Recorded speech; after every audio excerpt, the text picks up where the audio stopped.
மேன்மைக்கு முன்னானது தாழ்மை. நல்லா கவனிங்க. மேன்மை என்ன? உயர்வு. மேன்மை என்ன? ஆசீர்வாதம். மேன்மை என்ன? நீங்கள் சந்தோஷமா மகிழ்ச்சியா கர்த்தருடைய ஆசீர்வாதத்தை பெற்றுக்கொண்டு உயர்ந்த ஸ்தானத்துல உக்காந்து இருக்கிறதுக்கு அங்க போறதுக்கு முன்னால என்ன இருக்குமா? தாழ்மை இருக்கும். யாரெல்லாம் நான் மேன்மை அடைய வேண்டும், கர்த்தர் என்னை ஆசீர்வதிக்கணும், படிக்கிற பிள்ளைகளுக்கு நான் சொல்றேன், நான் நல்லா படிச்சு நல்லா ஆசீர்வாதமா இருக்கணும்னு நினைக்கிறீங்களோ, முதல்ல நீங்க தாழ்மையை தரித்துக் கொள்ளுங்க. அதுதான் கிருபை என்ற பாடல் கூட பாடணும்.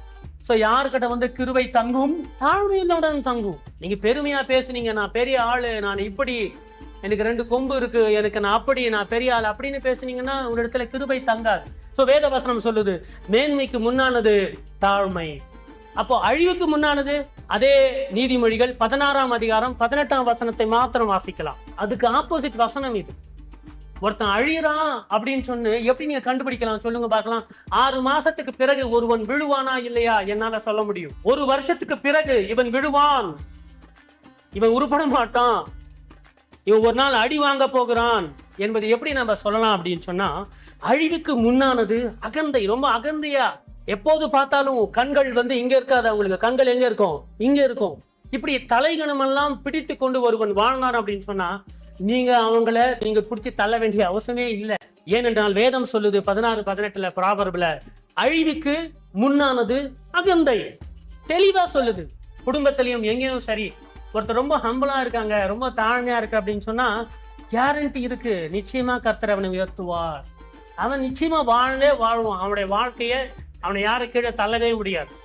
அதே போல ஒருத்தர் அகந்தையாக இருப்பார்கள் என்று சொன்னால், அவங்க விழுதலுக்கு முன்னானது மனமேட்டிமை. எப்போதும் பெருமையோடு பேசக்கூடாது.